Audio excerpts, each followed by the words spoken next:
Match হেরে গেলে শিরোপার দৌড় থেকে ছিটকে যেতে হবে, আর জিতলে যদি কিন্তুর উপর ভর করে টিকে থাকবে আশা। এমন সমীকরণ সামনে রেখে সাফ অনূর্ধ্ব-17 নারী চ্যাম্পিয়নশিপে আজ নেপালের মুখোমুখি হয় বাংলাদেশ। শেষ পর্যন্ত ম্যাচটা 4-1 গোলে জিতে মাঠ ছেড়েছে অর্পিতা বিশ্বাস, আলবি আক্তাররা। বাংলাদেশ দলের পক্ষে হ্যাট্রিক করেছেন সুরভি আকন্দ প্রীতি, অন্য গোলটি থুইনু মারমার। এবারের সাফ অনূর্ধ্ব-17 নারী championship double round robin league পদ্ধতিতে হচ্ছে। 24 আগস্ট নেপালকে বাংলাদেশ 3-0 গোলে হারিয়েছিল। আজ আবার নেপালের মুখোমুখি হয়ে বাংলাদেশ 4-1 গোলের সহজ জয় পায়। বাংলাদেশকে আজ গোলের জন্য 38 মিনিট পর্যন্ত অপেক্ষা করতে হয়েছে।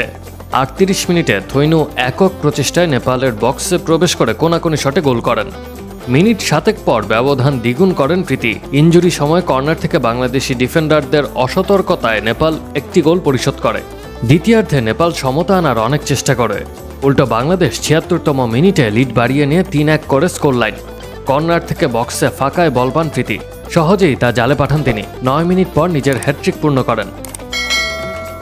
ম্যাচের শেষ 20 মিনিট বৃষ্টির মধ্যে খেলা হয়েছে।